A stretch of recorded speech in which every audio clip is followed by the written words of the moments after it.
Hello, this is Reasoning and Proof, proving statements about segments, example 2.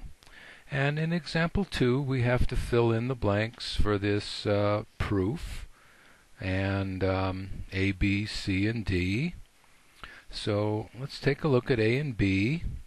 And in statement 3 they want to use the transitive property. Well, the transitive property says if two things are equal to the same thing, then they are equal to each other.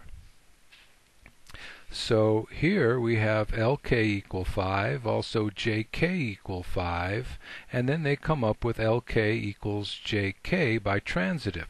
That's because both LK and JK are equal to the same thing.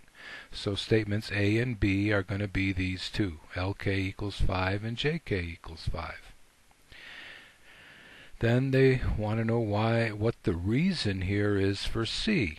Well, here we have LK equal JK. These are numbers. This is the length of segment AK, the length of segment JK. Those are numbers, that's why they're equal. And how do we jump to the fact that the figures can be congruent? Well, this is by the definition. If the length of the segments is the same, then they're congruent.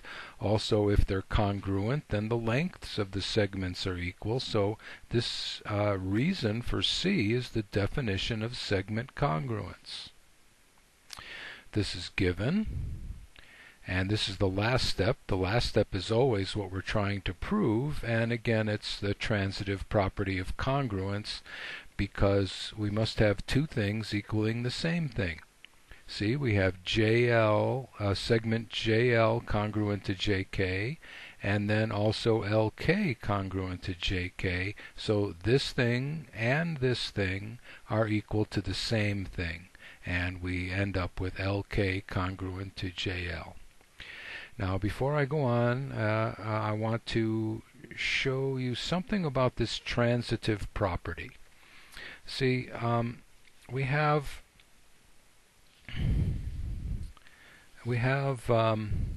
here we have LK equal 5 and JK equal 5.